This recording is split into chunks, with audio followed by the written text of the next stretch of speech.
have a little fun. I don't know if you guys can remember. This is an M Messenger 800. Way back in the beginning, a guy named Greg Marco sent me one of these. And we had so much fun stirring up the little hater nation. Rebuilding one of these, it was completely burnt to the ground. Now this is about 99% stock. But we went through it, and Bubba down there, he asked me, man, I got this thing off eBay.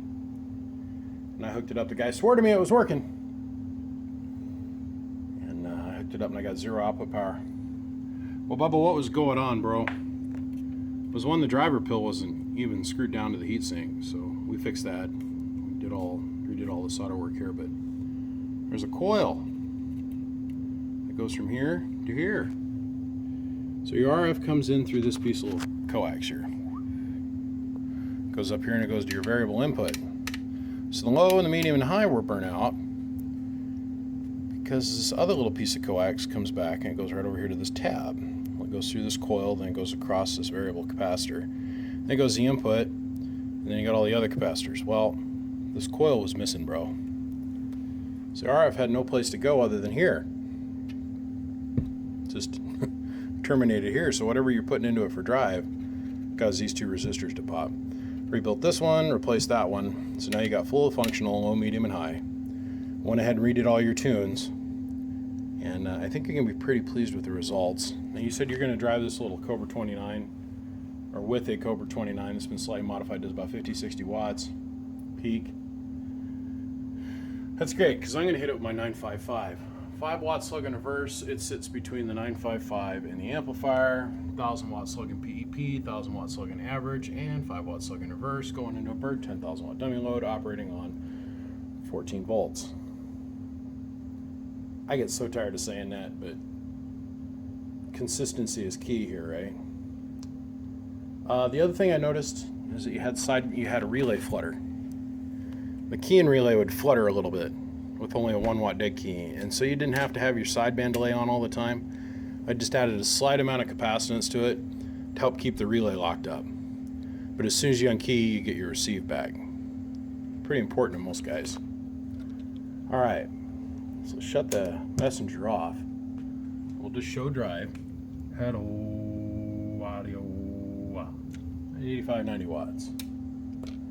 This is on, let's see, high. 1 watt dead key gets you a 100 watt carrier.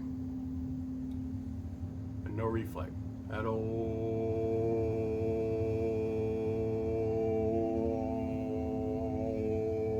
audio. Less than a half a watt. 1 watt dead key. That gets you 50 watts or 75. Now down on low. 10 watts. Pretty straightforward. And let's see where it swings to on low, by the way. Hello, audio. About 900 watts. Medium. Hello, audio. About 950. And high.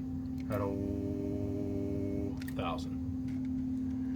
You gotta remember, it's not gonna do a whole lot more than that, because of the transistors that are in the final stage and pretty much the way the box is set up. I mean, you're not going to get no $2,000 out of this thing, not without changing all the transistors that are in here and going all to like 2879s or one of the bigger Motorola cases. But Bubba, brother, you're all set. Transistors down. I went ahead and I locked in all of these. They use a lot of Arco variables in this thing. I locked them all in where they need to be and glued them in place, so they shouldn't work their way free.